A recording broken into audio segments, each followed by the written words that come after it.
Okie dokie. So I guess what we were talking about yesterday, we were talking about a few things, but one of the things we were talking about was thoughts. And that made me say, hey, maybe we should record a video about this because it could be helpful for people. Um, so we'll have to try to find our way back into the middle of that conversation. But you were mentioning like your experience of thought now. From what I remember you saying is that when there's thought, like there can be thought or not thought, it doesn't matter, but there's like no engagement, there's no entanglement, there's no fear or reactivity toward thought. um Something like a thought is sort of an inert experience. Is that right? That's right. Let me make sure I'm recording this properly here. I think I am. Yeah, okay. Yeah. And we were discussing how uh reactivity ultimately, or even resistance, ultimately is only reactivity or resistance to thought, essentially. Although we convince ourselves it's reactivity or resistance to a world or situations or people or events or whatever. Yeah. Yeah. Yeah, it's interesting to see that reactivity go away completely, but the thoughts could still be there. Mm-hmm. But without the reactivity, they're they're different. They're not they're almost imperceptible, I would say. Thoughts are. Yeah. Yeah. Yeah. I would even say, looking really closely at the mechanism.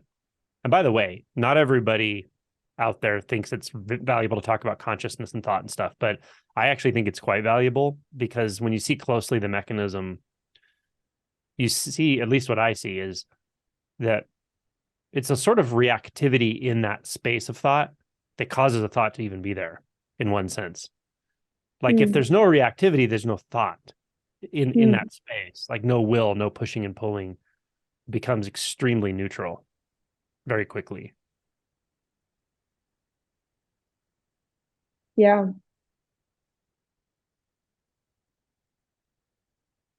Maybe that's what you meant or what people mean by no thought. But there's still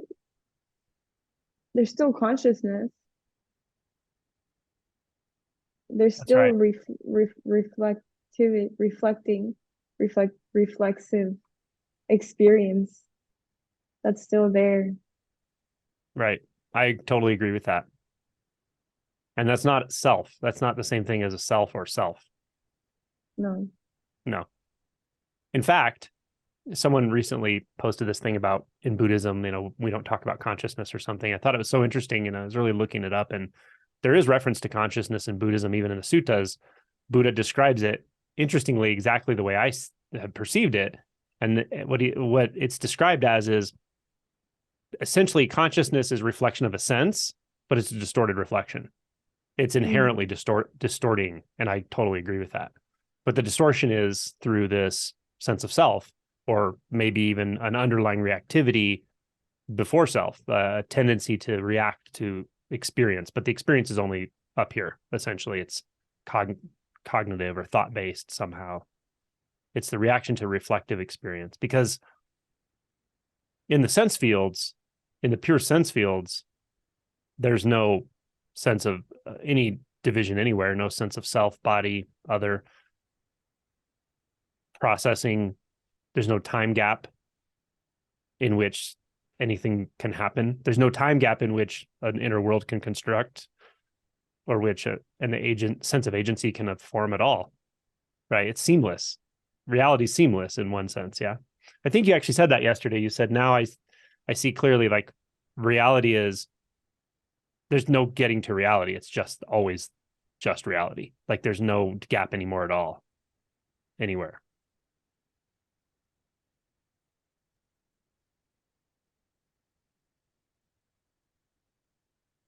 I don't remember if you, I It's can't hard remember to what it's part of hard the to say conversation that anything was. about this. It's hard to say anything about this. Yeah. I'm struggling a little bit, but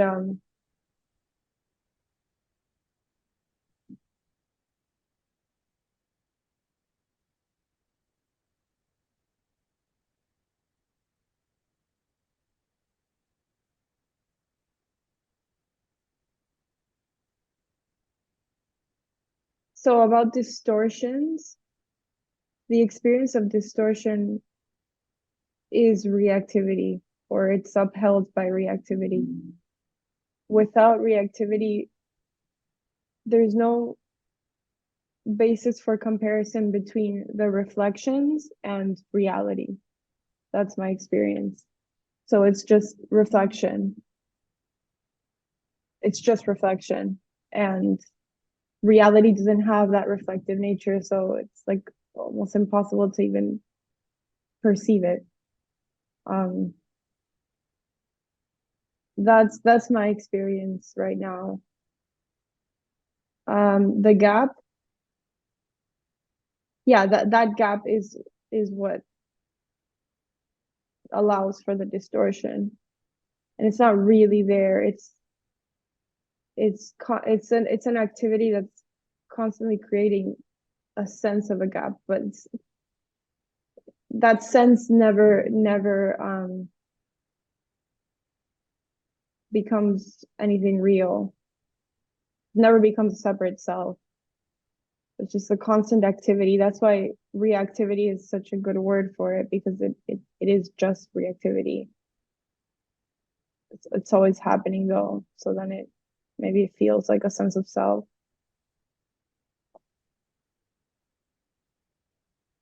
Yeah.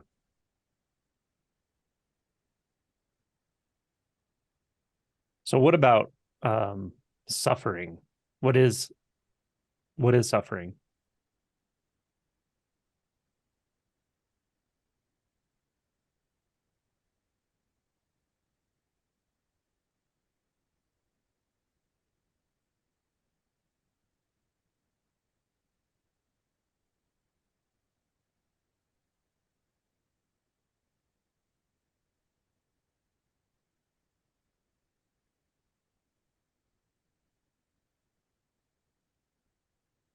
Mm.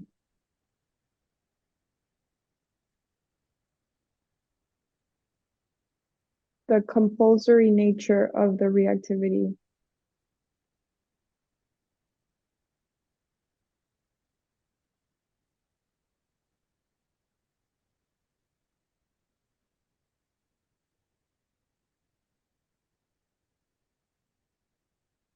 The sense of the default sense of reactivity. How it can't.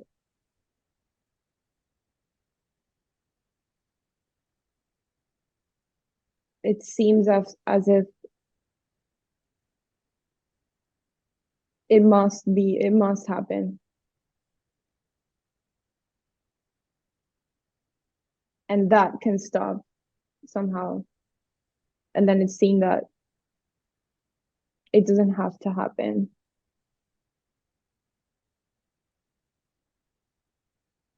It doesn't have to happen. It doesn't have to. And it was never really happening.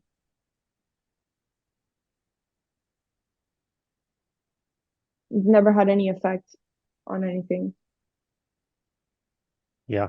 Yeah. It's almost as if like just an endless reflection of mirrors got some little bit of, I don't know what, will, or like some image just got stuck in there and bounced around for a few years, maybe a lifetime, but there's still nothing actually happening there. That's the weirdest part about it. And it feels heavy, probably because the body reacts to it, interprets it. Like it's a physiologic interpretation, maybe. Mm. That's why physiologically it feels so different when it stops, I think. Yeah, it stops.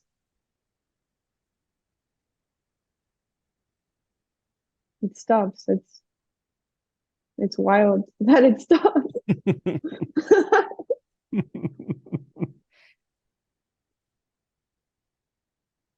Yeah, it just comes to a screeching halt.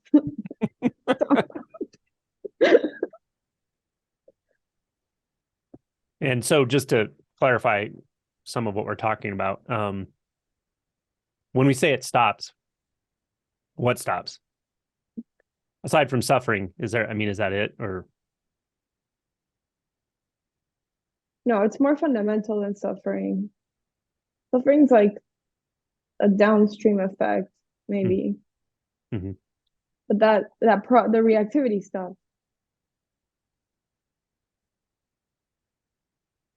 Yeah, I might say almost in one way, everything stops. Like some kind of fundamental belief, like fundamental belief in believing stops. Yeah, in Belief in reacting. reacting, buying into the whole system, anything that could construct an identity, the world, the need for a world, the need for an outer world or an inner world, the need for a division between them or between anything, the need to hold on to a boundary or find or define a boundary, personal boundary, anything. It just stops. And it's seen it was never real. None of that was ever there. Strangely, seemed to cause a lot of trouble apparently, but it's wasn't ever happening.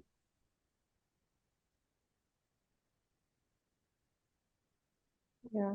Like something was trying to hold everything together, perhaps all of that, the boundaries and the will and all of it. But, you know, when you look at the middle of it, you just don't find anything.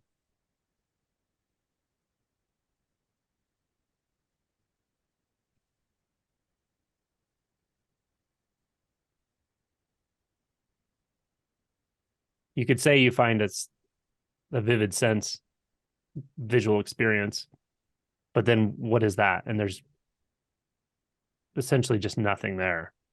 In sound in the same way, sensation.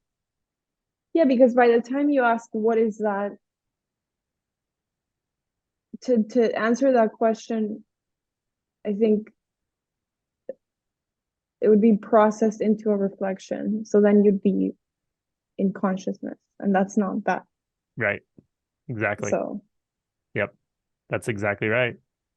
there's definitely consciousness.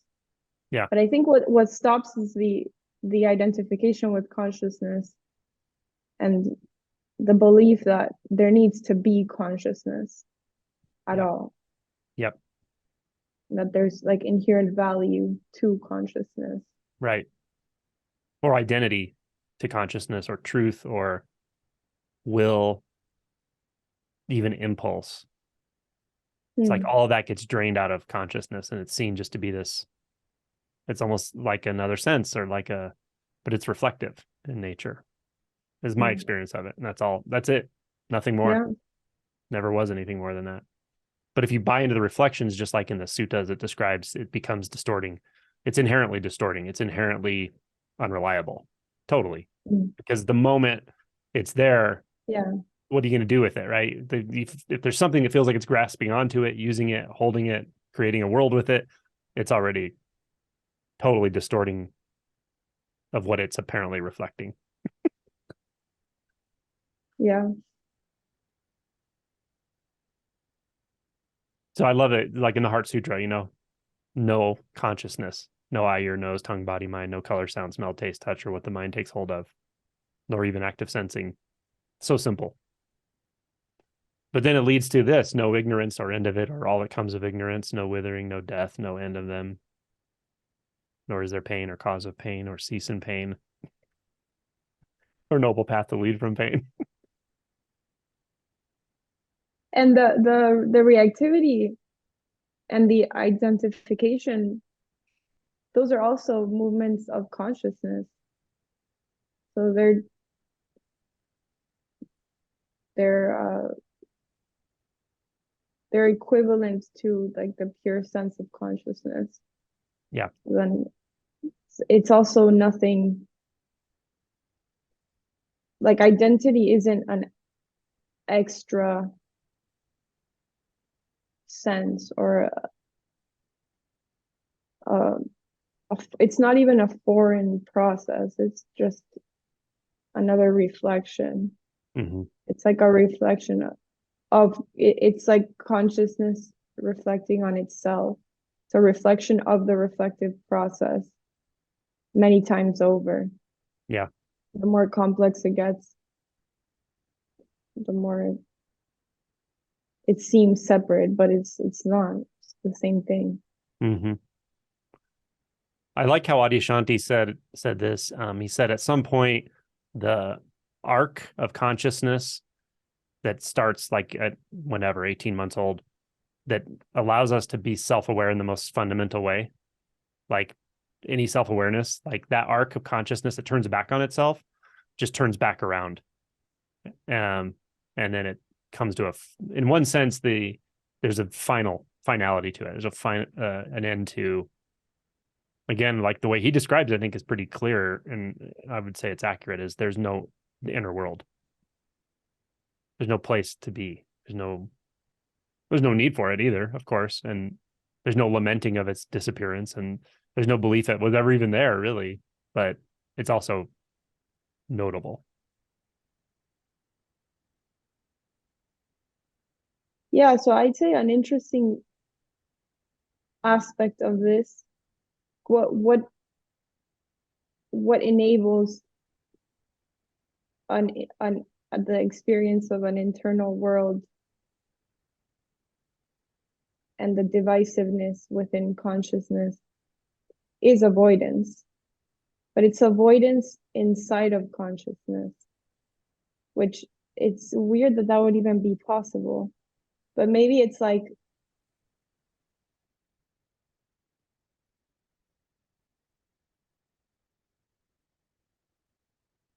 mirrors like are all positioned in such a way that like the light gets, it's like if you shine light at a mirror and then hold another mirror against it, and the light like bounces off of the other one and creates all kind of weird refractions. I think that's what avoidance does. Hmm.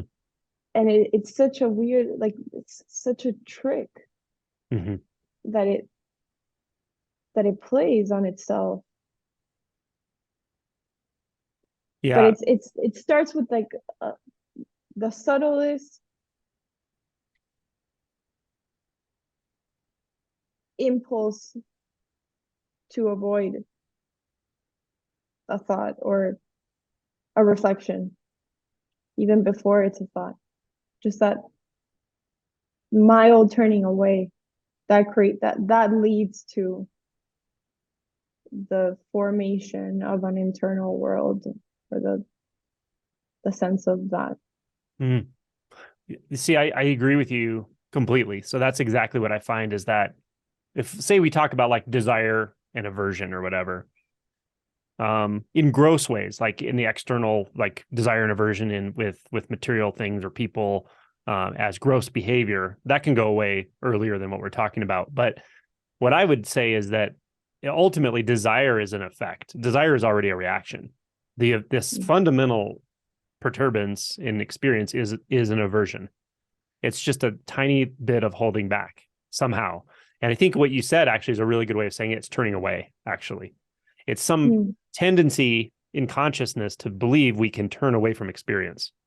And the only way you can turn away from experience is in the reflective world, because if you're experiencing non-dualistic, full on the sense fields, it's like you can't really turn away from anything. If something turns, the whole world turns. Like there's no turning, there's no reacting to or from anything. That's like one seamless environment.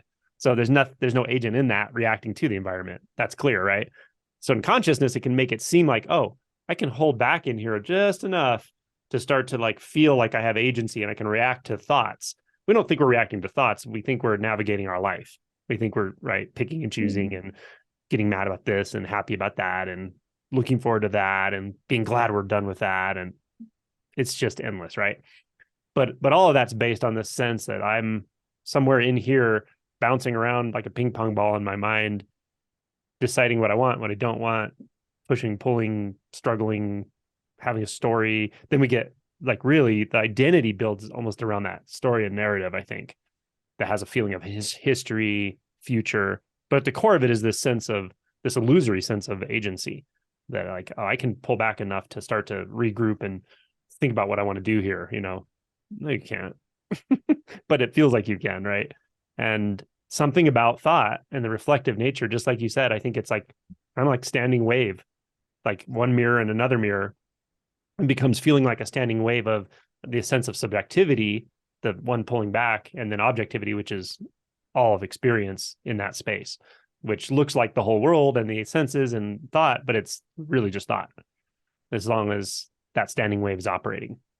And it can break down and come back and go for a while. Like you can be in total presence and then boom, back in the standing wave, right? But at some point it will stop. And it's then the mechanism actually becomes pretty obvious, I think, of how that can happen. You don't need to know the mechanism, it doesn't matter actually, but it becomes kind of clear like what happened or what the fundamental error was. And it was that trying to hide. Yeah. The error is avoidance. That's the error. Yeah. Because that avoidance creates fear, or at least it perpetuates fear. It's maybe linked to fear, but avoidance perpetuates fear, and that keeps it keeps consciousness divided, keeps that standing wave erect. Because fear has an effect on our nervous system, and it's compelling. Yeah.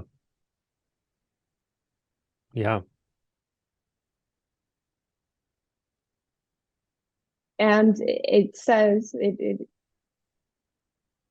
warns us of a danger. So it actually, I think it cues the body to react as if there was a real danger, but it's only inside of consciousness. But that's a strong, fear is a strong force. And that avoidance is such a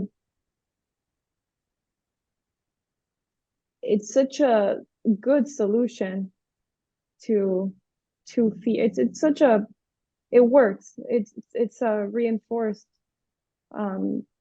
solution to fear. So that keeps the system calm. And it prevents us from seeing that it's actually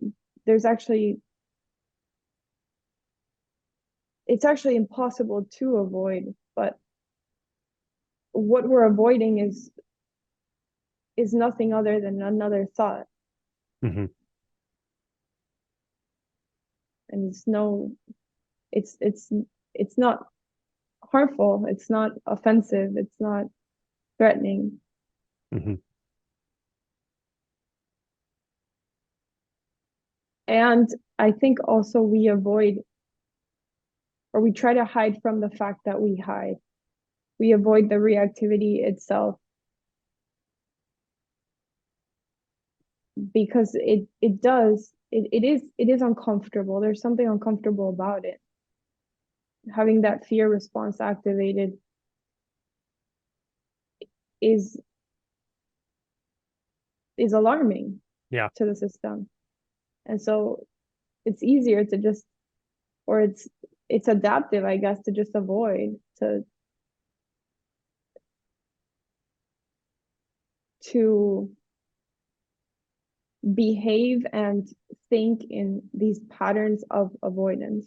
Mm-hmm.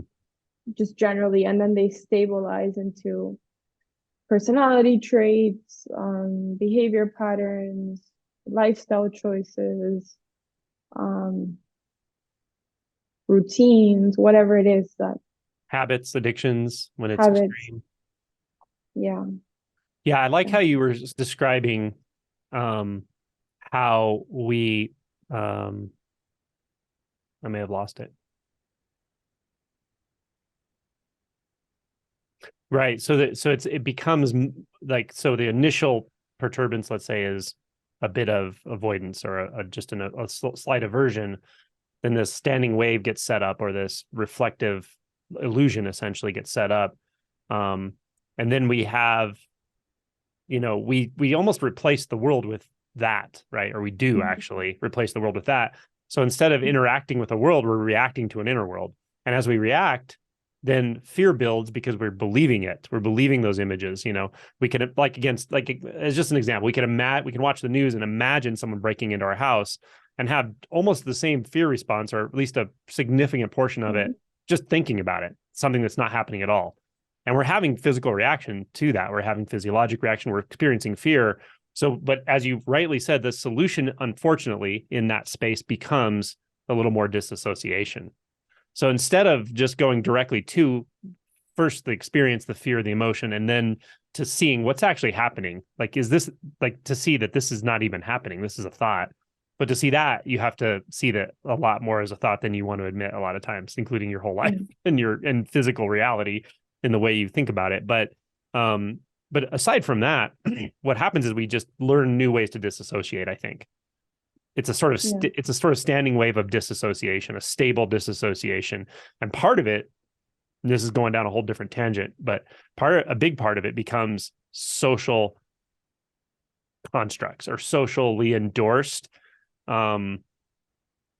disassociative but agreed upon belief systems, like things like all the social expectations of how you act, what you do, who you are, what you should be doing next. Should you be in a relationship? Should you not? Like, should you be interested in this or not? And then it's like subcategories of which political party you're in, which group of people you interact with.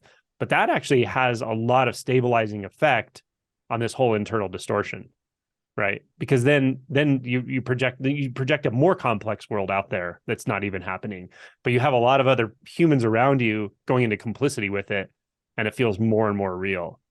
And then like another layer of fear gets tied into it, and that's the fear of social non-acceptance, basically, right? Rejection and so forth.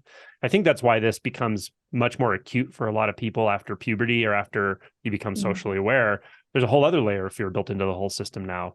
And it's like two pretty significant levels of disassociation, but then a whole bunch of other disassociative movements of mind going on all day long. Like, of course they're suffering with all that. And something deep inside, like our heart or our instinct, perhaps, all it really wants to do is feel what's actually happening, like what's really going on, which is quite radically different than that world in one sense. But it's also natural and simple and innocent and lovely, and there's no distance and there's no time or space. There aren't events, all of that. But it's so natural. Yeah, the social interaction cues that whole cascade of division in consciousness and believing thoughts, recoiling into an internal world. It almost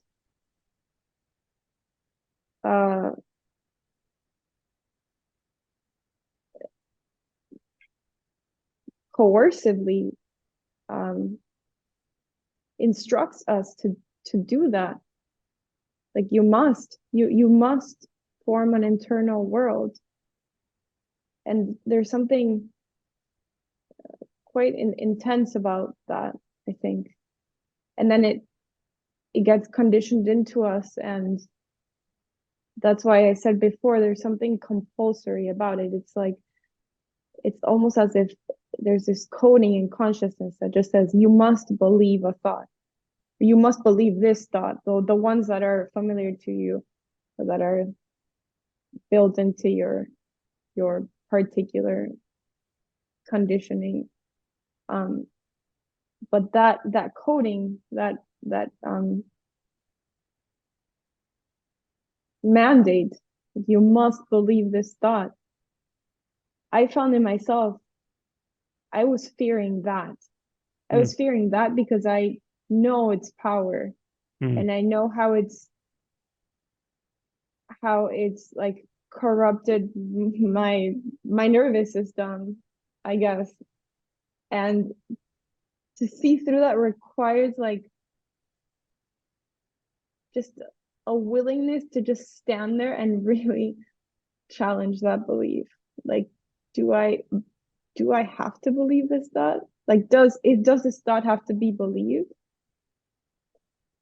And that's seeing through reactivity, because I think the act of believing a thought, whatever that is, it's happens so quickly, it's so automatic. But I've asked myself a lot, like, what does it even mean to believe a thought? Like, if I was able to observe that process, what would it look like?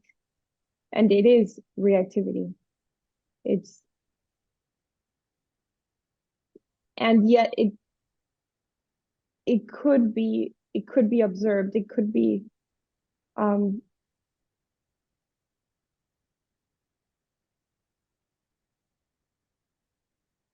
studied under a microscope in direct experience. And I think what's seen is that there's no one to believe that thought. Yeah, it's simply one thought reflecting another thought is ultimately what it comes down to. In one moment, that can be seen. And the reflection itself, just that one reflection in that one moment, although, yes, it can happen over and over and does, but that one reflection, that one moment, if you penetrate it clearly enough or precisely enough, you'll see what it contains. And it contains every illusion there is. Every distortion, every belief in physical separation, in a physical world, an inner world, an outer world, space, time, doership. A lot of apparent information in that one reflection, but it's nothing but a reflection, smoke and mirrors. Yeah. So I think that the process of believing a thought then is like overlooking that intermediate thought. Like that intermediate thought that binds the two goes unseen. Absolutely. That's like 95% of what I do when people are approaching first awakening, actually, is finding that thought, because it'll be the story is very common. It's like, I meditate hours and hours. I can get to the point where my mind is so quiet and I'm seeing thoughts. I'm just sitting there watching thoughts, and then nothing happens. That's your thought. Your belief is nothing's happening. Nothing's happening. That's your default position that you go to for safety, essentially, or whatever. Or I get bored and it's neutral or something. But you can see that story goes, and then all of a sudden it stops at this place, and it's like, and here's the problem. Well, your belief is that there's a problem, and that's your problem, and you're in it, and you're experiencing all that, and but you can start to feel when that happens in someone's processing, when it becomes, because the nature of thoughts and consciousness and attention are such that we can become aware of thoughts reasonably easily. Most people can, with mindfulness practice and meditation, and certainly with awakening, you become quite aware of how many freaking thoughts go through these minds. And yet the mechanism of identifying here and there still can operate for quite some time. And it's exactly how you said. It's like, you got to really slow down and look at what's happening in the thought space. Where am I believing a view? Where's that binding even happening, if anywhere? But first of all, what's the view forming? And then what does it feel like to believe that? Yeah, like almost tracking down the process of belief in real time as it's happening, and playing it in slow motion and seeing what that process is. And then it's eventually seen to be another thought. And when that's seen, it's like, oh, okay. Then it stops exerting an effect on the nervous system, I think. It unhooks, and it's just another thought. But it's seen. I think the magic trick or the illusion is that something goes unconscious. Something gets eclipsed within consciousness, and that's what allows the illusion to happen. So for anyone listening, what does that feel like when that unconsciousness happens? How can that be recognized, perhaps, or potentially? Feels like me. Yeah. Yeah, it often feels like what I want, or sometimes it just feels like kind of sweet, like what I'm interested in, what I want to do, what I want to go eat. It feels like a distraction often is what it feels. A distraction, or it can feel like fantasy, mind wandering, for sure. We don't realize what's underneath that is exactly this. Something's been just kind of leapfrogged over, or something we're not wanting to see a little bit and experience. It may be subtle, and all of a sudden we're down a mind road, or having, engaging in a habit, excuse me, in a habit or something.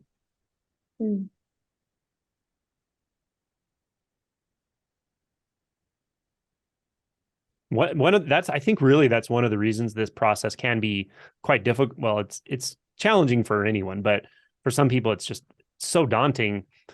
And that is when it feels extremely uncomfortable to be a self, to be a me, to all that, you're probably looking in the right place. When you're really forcing yourself to look at the beliefs, and your mind wants to do anything but that right now, that's good work. Even if it feels muddy, confusing, disorienting, you're looking in the right place probably. And yes, it's uncomfortable. On the other hand, if you just go, I'd rather just do whatever, and distract yourself with some random thing that we all, distract ourselves with, that kind of feels good. It feels in the moment. It feels like, but that whole system has already been set up, right? The system of avoidance has been set up. And this is the ping pong ball of desire and aversion, that if we really buy into both of them in very gross ways in life, I mean, it becomes externalized into can be extremely bad habits, and just really dysfunctional ability to even function in life at some point if it's too dramatic. Which is really sad, because a lot of times what's underlying it is a lot of emotional difficulty, trauma, repression, whatever it is. And that's what we're really avoiding. So along with the insight you and I are talking about, and awakening and all of it, it's important to do that kind of work as well. May or may not be in concert with the awakening work with it, depending on your teacher and what their capacity is and all that. But, therapy may be needed and all that, because these insights are subtle. And to really slow the mind down enough to look at one thought, one belief in a moment, is quite difficult when there's this raging emotional thing under there that just wants attention, wants whatever it wants, maybe it wants to express itself, maybe it wants attention, It wants support, I think. Mm-hmm. It wants someone to hold your hand and lead you to the edge. I think sometimes we just need like a holding space, or we need permission to walk to the edge where we can face our fears and actually look and disprove the avoidance complex. Yeah. But that requires facing fear. Mm-hmm. All of that avoidance has created a monster of fear. Yeah. And I also think that, I wouldn't prescribe awakening for somebody who's got a bunch of trauma and just psychological suffering, and they're not interested in it. I would, if they are interested in it, if they are inclined in this way, I would say that they kind of have to go in tandem to some degree, because here's the thing, like facing your fears when you're completely mind identified is a very different thing. It's because your thoughts feel so real, right? If you say, I have demons inside me, you believe you have freaking demons. You could believe you have demons inside. That's terrifying, but it's also a thought, right? And so some degree of waking up, some degree of disidentifying from thoughts can be really helpful with this, because you realize, okay, I'm not facing an actual demon. There's not a thing called a demon that's going to come and, I'm facing a very intense physical experience. Okay, well, that's a little better, right? And then we get into the language of like, it's destroying me, it's tearing my guts out. It's like, well, those are also thoughts. It's an intense feeling and it's a sensation, but you have access to it. You can get down to it, So some degree of disidentifying from thoughts, I think, is very helpful in this space as well. But you can't just try to disidentify completely and just avoid the fact that you really need to feel and deal with sometimes, pretty significant and pervasive vasanas and whatever. Yeah, I think just part of being in a body as an animal is that like a large part of existence is unpleasant. It's just uncomfortable. And I think it's also that way for animals. So we just have to accept that that's how it is. Mm-hmm. And we've been, we use consciousness to actively try to deny that or revert it or appease it in some way. But that's just the truth of being an animal, I think. Just a fact. And so the physical discomfort, like uncomfortable sensations or intense sensations, that's always going to be a part of life. Now we're unhooking them from experiences in consciousness. They don't have to be linked to experiences in consciousness. And there's nothing we can do with consciousness to manage or modulate those physical experiences. It's just a product of being in a body. Yeah. And whether you're mind identified or not, like it's always just gonna be a reality. Yeah, I think I love that you said that. And I completely agree that like it's a hard pill to swallow at some point. Maybe you swallow it little by little, but it's a hard pill to swallow that I can't use consciousness, meaning thought, fantasy, any of it. I can't use that to mitigate physical and emotional, essentially sensations, but sometimes pain. We don't want to see that, but it's our, that's our get out of jail free card. At some point, you have to, once you see it and accept it, realize you can try to put it off, but it's going to come back for sure. And the more it gets repressed and pushed away, the more distorted it comes back, and the more confused you are about what's even happening. And so, just face what's presented to you. Like if I could define this whole experience, or if I could delineate what we're talking about and how this process works, it's like just as neutrally as possible, meet what appears in your experience, whether it's your emotions or up in here and thoughts and, or in the sense fields, like just meet what appears as neutrally as possible. It will take care of itself. Because the truth is right there.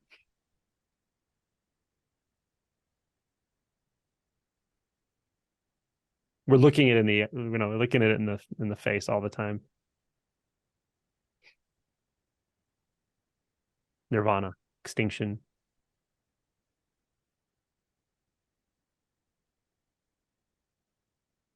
It's everything you ever wanted, and it's nothing you ever thought you'd have. It's nothing, there's no definition for what we're talking about, but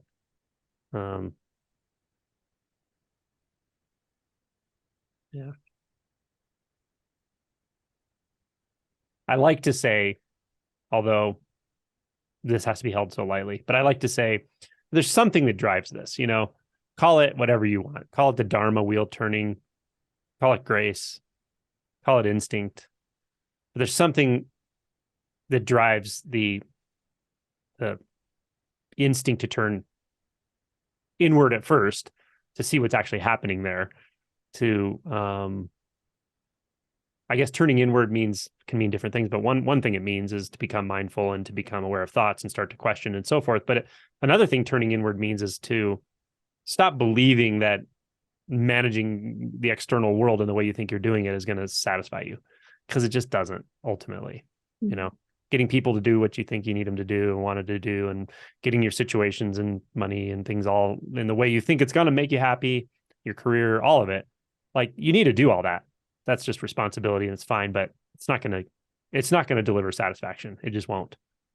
Another hard pill to swallow, but but once you swallow it, it's like you don't have many other places to look anymore, except into Yeah, your because pleasure isn't fulfillment.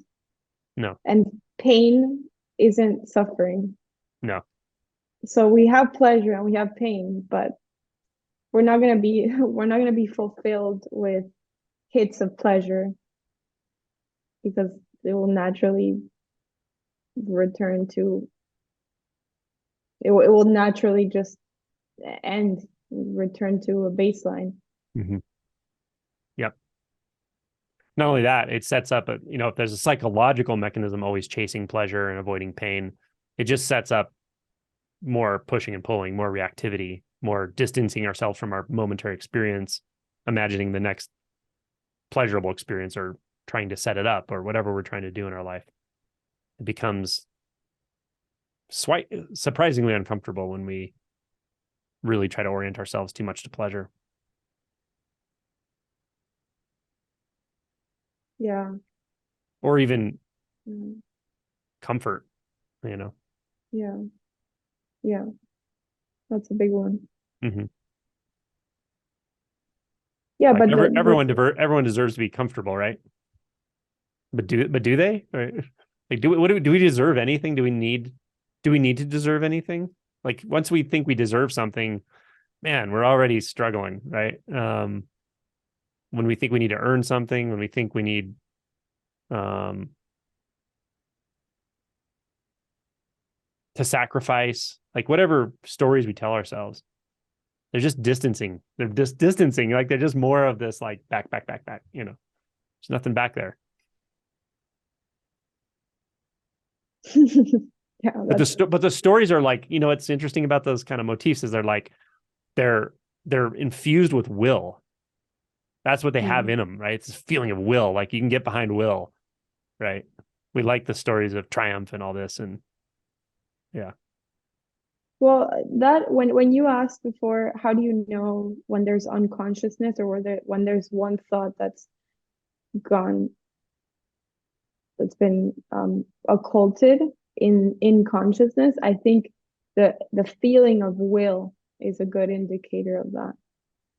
Like that feeling, and it's at first, I think first what happens is like there's a subtle fear that's maybe not even registered, and then that feeling of will like gets pasted on top of the fear.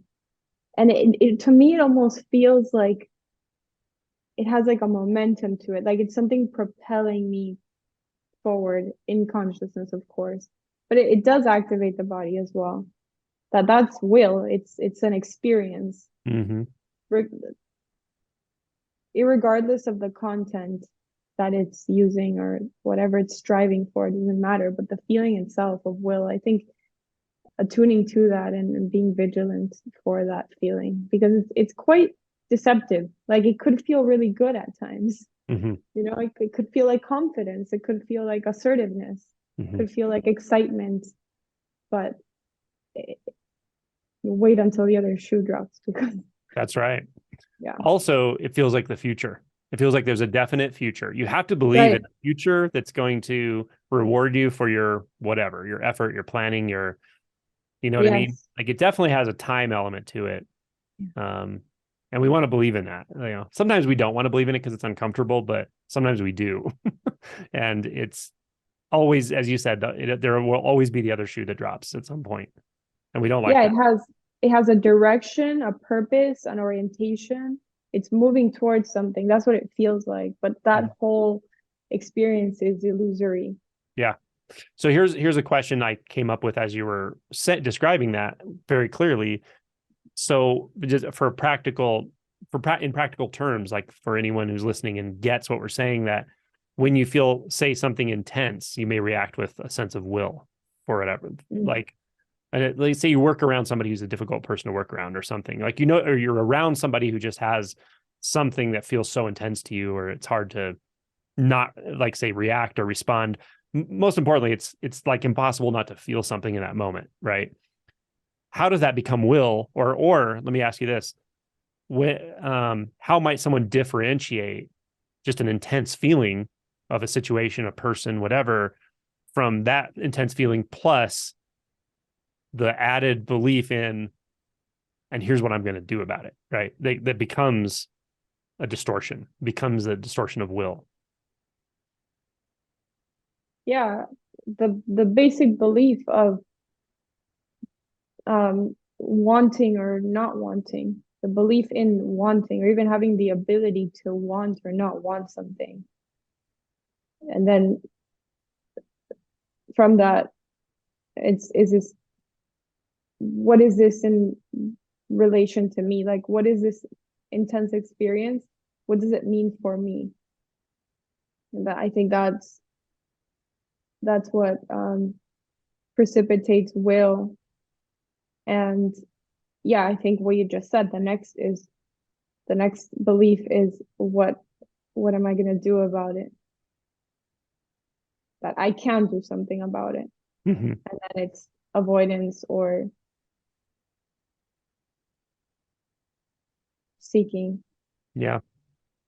I think that's really well said. There's an experience, let's just say a physical sensation, let's say, and there's a set of conditions in which that arose. There may be something that says this feels uncomfortable. That's not the same thing as saying I don't want it. That's what's really, that takes a long time to see. They're actually quite different. Something can be uncomfortable, but that's it. There's nothing that says, and there's something here that doesn't want that, which that's really loaded with belief. There's suppositions loaded there. Yeah. I was going to say it's very charged. That I want or I don't want, that's so charged. Because I think it's linked to survival. It's linked to safety, to ideas about safety. I think if you trace it back. Those conditions, whatever conditions that arises in. And to clarify, helplessness. Yeah, helplessness. To clarify for anyone who's going to ask, because they're going to be, I just know the questions that come from these conversations. So one question that will come is, well, if you don't want or not want something, then, someone's mind's going to come up with a scenario. Okay, well, what if I'm I don't know, like, what if in an abusive relationship? So you're saying I should just stay, right? So what I want to ask is, how does this differ from the practicalities of life and what we do in life, and so the gross choices we make? We're talking about something more fundamental than what happens in the relative world or in manifestation. It's an internal sense of wanting or not wanting. Because let's say you're in an abusive relationship and you take the steps to remove yourself from that abusive relationship. And then 5 years later, you have a thought about that abusive relationship. And there's a reaction to that thought that's charged. And somewhere in that reaction, you're going to find, I don't want, or I want. And there's going to be like this vigor to it. That's what we're pointing to. Yes. And I will also say, experience.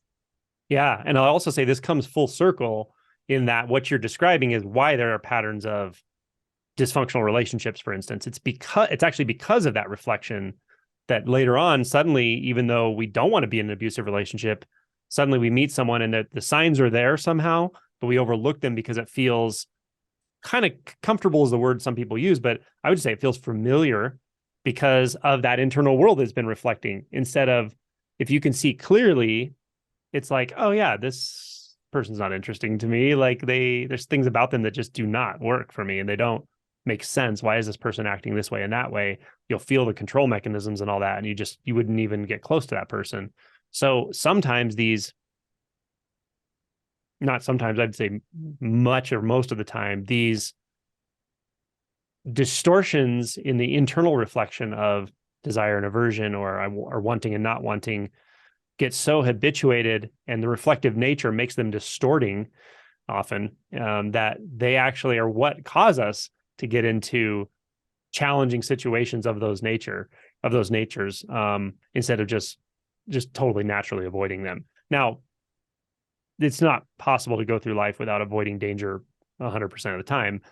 There's random things that can happen, but there's a lot that we do because of our habits of communication and so forth. And what underlies all of that is this very fundamental stuff we're talking about. So, yeah. Yeah, it's the identity. The identity looks for sources of reinforcement. It has like receptors for that, and it's so intelligent. Mm-hmm. Like it will just attract whatever reinforces that paved pattern of believing thought and reacting. So I think that's how we would get into an abusive relationship, or get into go into complicity with certain dynamics that that lead to suffering. Mm-hmm. Because they do reinforce the identity mechanisms. Yeah. Yeah, I like how you said it's intelligent. And I find the same thing, that like in its world, in this world we're talking about, this reflective world, the world of want and not want and narratives and time, that a whole illusory world of ego and collective ego and all of it, you'll never beat it at its own game. You'll never beat it at its own game. You apply will to that, you've already lost in the game. You are at its mercy. Like, it is smarter than you. It's been around longer than you, that kind of thing. What we're talking about is waking up from seeing that really never applied to anything fundamental. Well, first about you, then you'll see through the self structure even, and then you'll see even under that, there's the fundamental mechanism that could even create a self structure is essentially a simple error, a simple misunderstanding of all of this. But yeah, once you're engaged in it, it can be, you can try to fight it, and you will lose that fight every time. You'll even think you're winning and you'll be losing. It's really seeing you're not any of it. Like, it just comes down to identity. I mean, this is basic stuff, I guess, from what you and I talk about, but it always has to come down to identity if you want to get out of this suffering.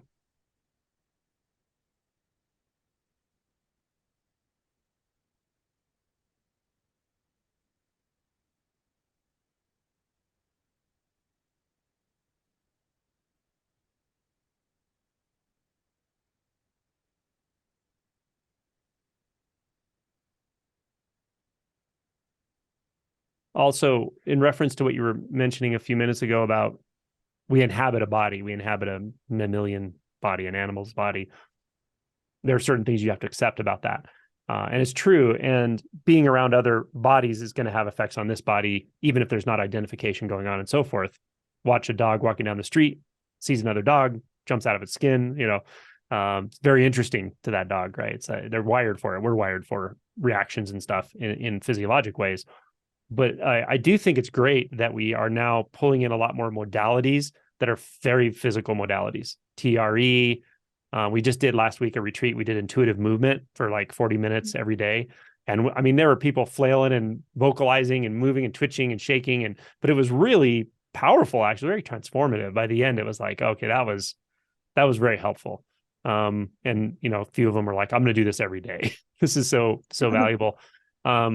Breath work, there's just a lot of physical modalities, I think, that are directly about releasing this energy, regulating the energy, and we're getting smarter about it all the time. And I think that those adjuncts are extremely helpful. Well, anywhere in being a healthy human, but especially with this kind of work, because a lot of people have a lot of Kundalini type stuff, energetic shifts, physical experiences, pain, chronic pain states that can kind of be associated with this stuck energy, that you just don't really know what that is. It just feels like pain. And but again, when we're in the avoidance mechanism, we don't get close enough to start to really feel into, maybe the body just wants to move a certain way. Maybe it wants to release some energy or whatever. Yeah, for sure. Yeah, that helps to support this process um,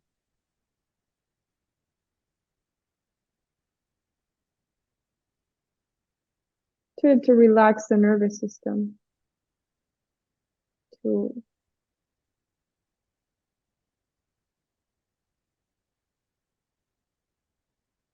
free up enough space to be willing to look and to have the resources, the energetic resources to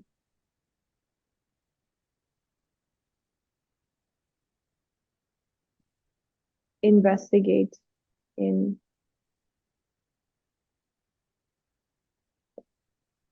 a meticulous way and in such a granular way. That requires it requires space. It requires readiness. The conditions have to be right internally, I think, and energetically. There just has to be. You can't push this. It's not gonna happen by force. For me, it happened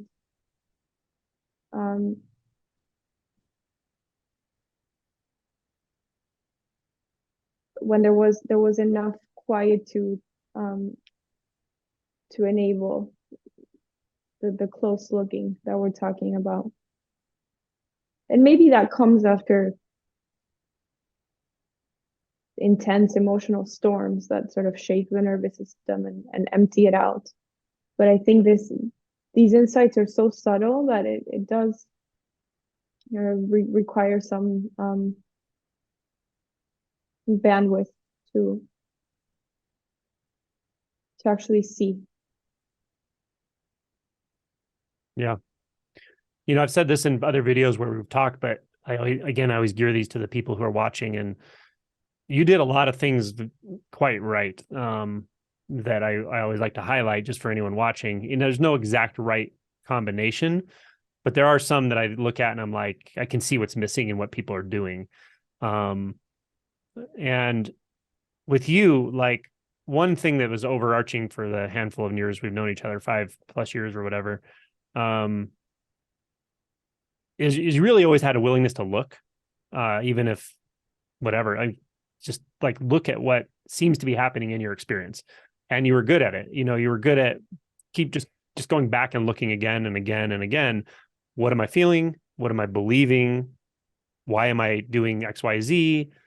Why do I have a certain habit? Why do I see people this way? Why do I see my family this way? Why do I see everything? You were just so willing to just look at what's actually happening in your inner world. That stood out a lot. And I think that's most of why this went well for you, I think. Probably secondary would be you were very good about working with a teacher or with a guide or whatever, with me essentially, in a vulnerable way, so for anyone who's interested in that kind of thing, like, there are good teachers out there now. There's good guides, but find one you resonate with, find one who's clear, and that can be of huge value. And yeah, I mean, those are the things I think you did. Your heart was always in the right place with this as well. I mean, you were always pretty clear on you wanted to end suffering and you really wanted the truth and were willing to let go of falsity. That was just there, that was obvious. And that may be the conditions that probably are needed, or else you're not going to really do this. But yeah, I mean, you didn't meditate for years really that much. You didn't really enjoy it. You were very more physical, riding bikes, and you did some retreats, but primarily yours was just a path of like massive daily inquiry. And that's what a lot of people I think overlook. They don't introspect much. They sit, may have a teacher, may do some stuff, inquire here and there. But, when you really just start really going, okay, I don't want to hide anything anymore from myself. I just really want to see what's going on. However I need to do that. That's huge. It makes huge transformation. Yeah, I think it was always clear to me that the that suffering was coming from within. So it didn't really matter. It doesn't matter how the life conditions unfold, or even what the body does or doesn't do. Like, this is all the charge, all the noise that the identity mechanisms make were very palpable to me, and interesting too. They are still just interesting. It's intriguing that the thing that doesn't exist is like the loudest thing in my experience. Always. Yeah. It sticks out like a sore thumb. Yeah. And yet it's not a real thing. Yeah, that's it right there. That's the setup, is just recognizing there's something here that's, I don't know if it's right or wrong, or it shouldn't be. I don't know if it even shouldn't be here, but it doesn't feel natural. It feels extra. It feels unnecessary, maybe. Um, yeah. Yeah. And just track it down by any means necessary, but not with a lot of force, mostly with openness. Yeah. And I like that you said, it's interesting. And I agree, actually, that a degree of curiosity, just natural curiosity, Yeah. is very helpful as well. I don't know if it's fully necessary. A lot of people just are just massive suffering, and I just want to not suffer. But just having some curiosity can be quite helpful here, because we're talking about subtle things. Sometimes they're kind of precise as far as the ego mechanisms and the mind mechanisms. But man, people wake up all different ways. So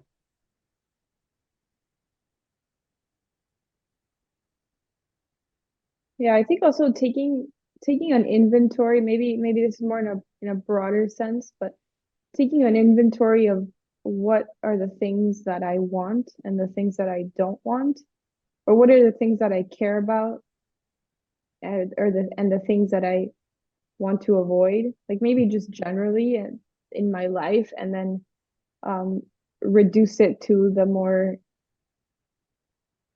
um, the more maybe more abstract or more fundamental wants or needs or whatever, and look at that, because that could at times compete with this drive for truth, for just seeing the truth, and it gets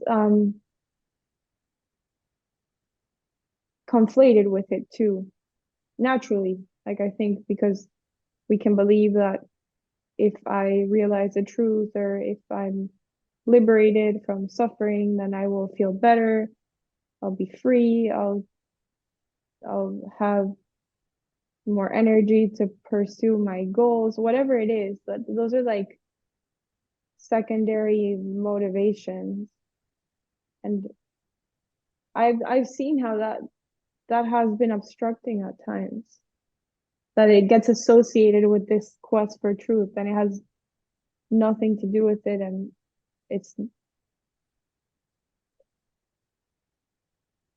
all of those other agendas have no merit to them when it comes to truth, and they have no um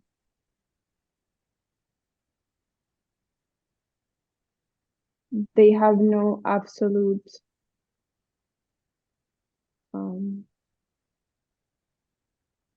value. Like, even if, like, by association, you get what you want or you avoid what you don't want, none of that's gonna stand the test of time. Like, none of that's gonna ultimately fulfill you. And then then when you start to question that, like, you start to break down time and space and form. So it's useful. But I think we have these weird ideas about what truth and the end of suffering will give us, mhm. or protect us from. And no, like I said before, there's still a reality. Like, there's still the relative truth of being a human, and no one escapes that. Right. But are you inclined to think about that? Other than Wait, say that in this, again. well, I mean, are you inclined to think about that, ruminate on it, worry about it, or is it just you're mentioning it for this context? Well, I'm saying it for this context because Yeah. I found that those are like sometimes concerns Mhm. or threads of belief, or no, threads of like unconscious motivations that get um that can impede this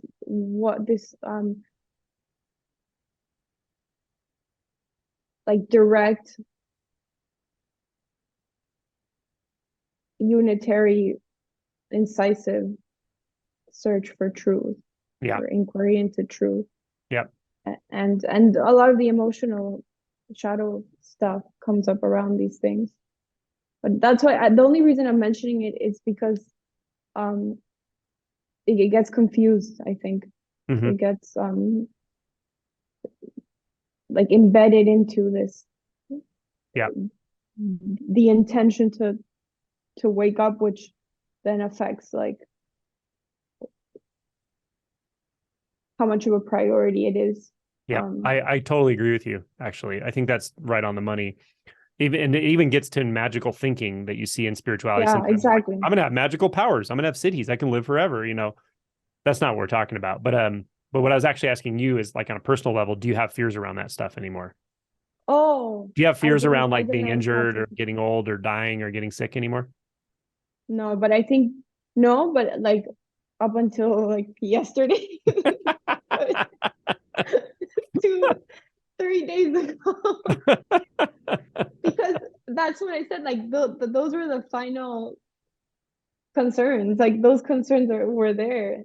Yeah. I mean, that could still arise, but there's no identity behind it. It's a thought, Yeah. right? But um, yeah, those like more fundamental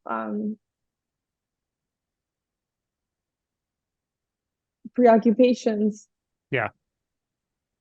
that are natural, but when identity gets completely emptied out of it, it doesn't have there's no reaction to that. So there's no belief in any of those concerns because there's Yeah. no one to be concerned about them. Right. Yeah. And Yeah. it's Exactly. seen that they're completely unmanageable. Hmm. There's That's nothing it. you can do about it. There's just nothing you can do about it. So sure, there could be like there's going to be an emotional experience around it probably, but it's going to happen anyway, like, or it's either going to happen or not going to happen, whatever the thing is anyway. So it shouldn't be a concern. It Yeah. shouldn't be. It's irrelevant to ponder that. Yeah. Yeah. That's exactly my experience is sure, I could say I have concerns about things happening in the world or the fact that this body's going to get old and break down and die, but there's no charge there. It's just those are just facts. Just like the Mhm. flower is going to wilt and die is a fact. I don't react to that, you know. Um, Exactly, it's exactly, like exactly. the sun's going to set. I don't react to that. I can't. Nothing I could.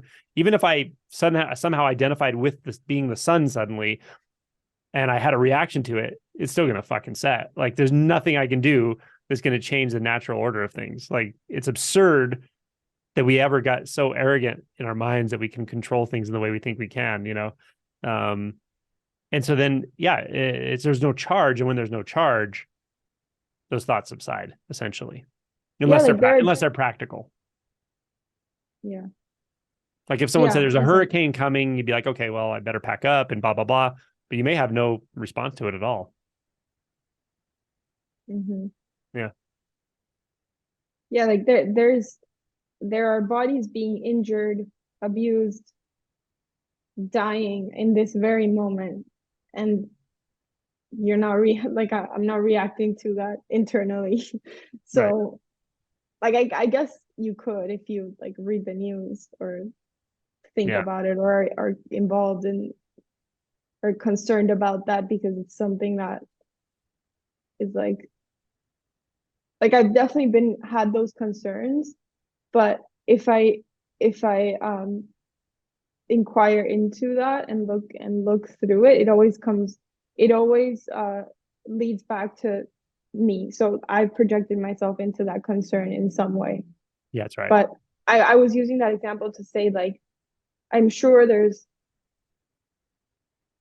like, in my um vicinity, like where I live, I'm sure there's, within a mile radius, there's like someone that just died, or like someone dying right now, or something really tragic happened to, and I'm not reacting to that. So it's it is a personal concern, Mm-hmm. and that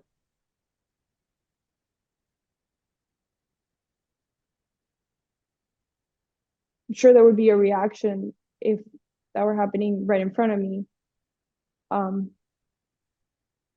but yeah, it is a fact, and that the possibility that those things could happen. And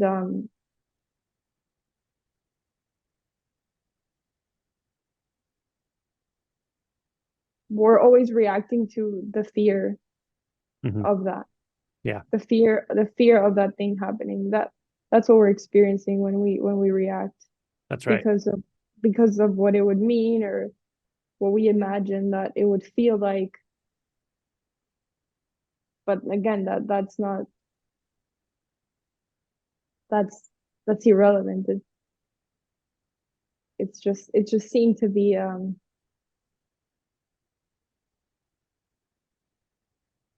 not worth our, not worth my time to think about.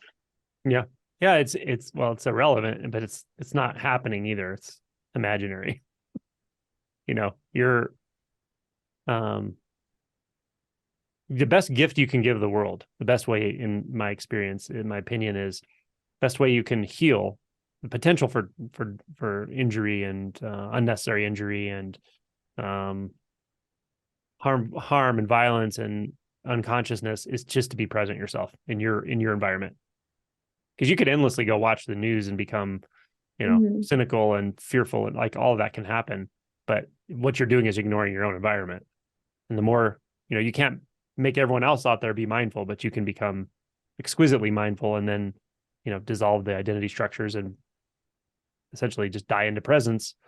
Um, and it's, to me, it's instinctual, it's felt at that point. That's the best shot you have, not that you even have to have an agenda about it, but of mitigating potential violence here or there. Mm, But still, there's no control. It's not like you can yeah. force the world around you to be peaceful. It's not going to happen.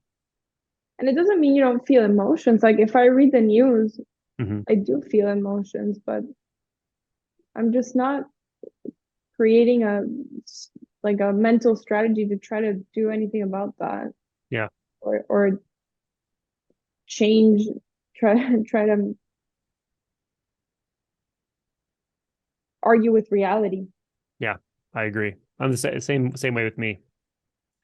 Yeah, I can read about an injured animal. Like this happens because I get these emails from this Mm, company that, like, you spend money to help these poor animals, like dogs in the United States, who are often abused, and they get to shelter and then they need help, and they're always like tragic, and it's really like heart wrenching. And I feel emotion when I read it, but it's like, well, I don't feel anger or anything. Like it's more like just empathy for the animal. But it's interesting. Like when I stop reading it, it's just gone. Like it doesn't change my worldview. It doesn't change my internal view. It just doesn't leave a mark, really. I think nothing leaves a yeah. mark is essentially what it is. So there can be an emotion. Of course, there can be sadness or empathy or anything. Like it's fine that there's those experiences, but there's nothing receiving the experience. There's nothing apart from the experience being modified by the experience, like a self, like a, you know, um, and even those experiences become quite empty, just like all experience becomes quite empty. And then, as you said yesterday, I don't even know if anything ever happened, Right. which is Yeah. so true, right? Yeah. It's like so odd sometimes. Like, okay. Yeah. Yeah, I don't know if I think I was like baffled by the fact that I don't know if any internal experience has ever happened. Hmm. It's impossible to know, to have a sense of, since they're substanceless, since it's I see that they're substanceless, whatever memory about that arises is seen to be equally substanceless, and it's just a thought right now. So it really makes the past like the sense of the past, like that, which is like part of that internal world, like kind of like it's like the scaffolding of it. Mm. It really puts that into question. Hmm. Like, did I ever suffer? Like, I don't know. Yeah. I don't know, because it feels dreamlike. Yeah. It's like when we forget dreams, like we have a very intense dream and then we forget it. It's kind of like that. Like it was intense. The body reacts to our dreams, sleeping dreams, and then they're just wiped away. Wiped away. I have a friend who's a Zen teacher, and she said that's what I loved about Zen is that's why I got so interested in Zen is at the end everything's just wiped away. That's it. That's it. All right. Well, I think our time is about up, and thank you so much for another conversation. We'll throw this up on YouTube, and I'm sure people will enjoy it. I enjoyed talking to Yeah, as I always enjoyed talking to you. you. And we'll talk soon and enjoy the rest of your day. Thank you, you too.